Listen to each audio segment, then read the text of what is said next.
আমরা ঈদ পরবর্তী সময় মাননীয় প্রধানমন্ত্রী আপনার সাথে একটু সাক্ষাৎ চাই। আপনার সাথে একটু সাক্ষাৎ করে সরাসরি আমাদের দাবির কথাগুলি তুলে ধরতে চাই। এই যে কর্মচারীরা আজকে না খেয়ে জীবনযাপন করছে, তাদের দায়ভার রাষ্ট্রের নেই, অথচ অন্তর্বর্তীকালীন সরকার আমাদের আন্দোলনের ফলে পে কমিশন গঠন করে আমাদের প্রতিনিধি সমাবেশ নিয়েছিল, আমাদের মতামত নিয়েছিল, রাষ্ট্রের প্রত্যেকটা সেক্টরের, এমনকি ডিফেন্সের, সেনাবাহিনীর প্রত্যেকের মতামত নিয়েছিল, সচিব মহোদয়ের মতামত নিয়েছিল।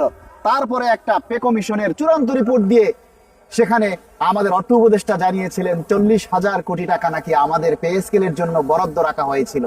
অথচ আমাদের তকদিরে এই ঈদের আগে আমরা পে স্কেলের, অথচ আমাদের সেই বাজেট দিয়ে ভর্তুকি দেওয়া হচ্ছে, কৃষকের ঋণ মওকুফ করা হচ্ছে, ফ্যামিলি কার্ড দেওয়া হচ্ছে, ফাইন। আমরাও চাই দেশের মানুষ সেবা পাক, কিন্তু আমাদেরকে বঞ্চিত করে কেন? সরকারি কর্মচারীরা কি প্রাপ্য নয়? যেই কর্মচারীরা প্রত্যক্ষ এবং পরোক্ষভাবে মাননীয় প্রধানমন্ত্রী আপনার রাষ্ট্রের উন্নয়নের জন্য সেবা দিয়ে যায়, সরকারি কর্মচারীরা কাজ না করলে রাষ্ট্র চলবে? অথচ সেই সরকারি কর্মচারীরা হচ্ছে আপনার পরিবারের অংশ। একটা সরকারের যত নীতি নির্ধারক আছে এবং সরকারি কর্মকর্তা কর্মচারী আছে, তাদের নিয়েই হচ্ছে একটা পরিবার। আপনার সেই পরিবারের লোকেরা ঠিক মতো ঈদ করতে পারছে কিনা, আপনার সেই পরিবারের লোকেরা ভালো আছে কিনা, তাদের চিকিৎসা চলে কিনা, তাদের স্কুলের ছেলে মেয়েদের লেখাপড়া ঠিক মতো চলে কিনা, সে খোঁজ নিচ্ছেন না। সাধারণ মানুষের আপনারা সেবা দেওয়া শুরু করেছেন। দিন, আমাদেরকেও সাথে রাখেন। আপনার ইশতেহারে যেটা বলা আছে যে যথাসময় পে স্কেল দিবেন, মাননীয় প্রধানমন্ত্রী আমরা চাই আগামী অর্থ বছরেই যাতে আমাদের বাজেট দিয়ে আপনারা পে স্কেল বাস্তবায়ন করুন। পে স্কেলের জন্য রাখা বরাদ্দ যদি অন্য খাতে ব্যয় করা যায়, তাহলে আরেকটা খাত থেকেও বরাদ্দ পে স্কেলের জন্য আনা সম্ভব আমরা বিশ্বাস করি। মাননীয় প্রধানমন্ত্রী, আপনার উপরে আমরা আস্থা রাখতে চাই। এদেশের যে সাধারণ 22 লক্ষ কর্মচারী রয়েছে, 22 লক্ষ পরিবার রয়েছে, আমরা আপনার সাথে আছি।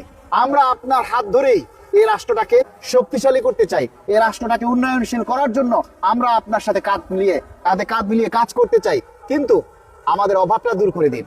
আমাদের অভাব দূর না হলে প্রতিটা কর্মচারী বিপথে যাবে।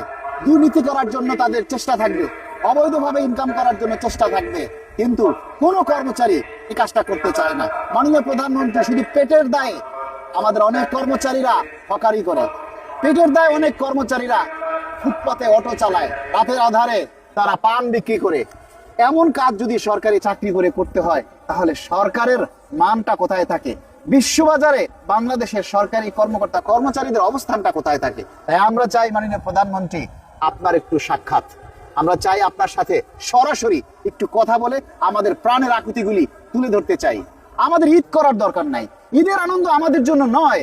আমরা যারা নিম্ন বেতনভুক্ত কর্মচারী রয়েছে, আমাদের ঈদ প্রয়োজন নেই।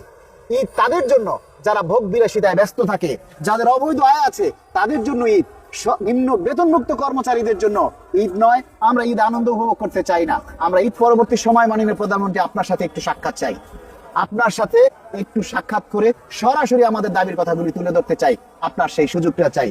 ধন্যবাদ সবাইকে। আসসালামু আলাইকুম।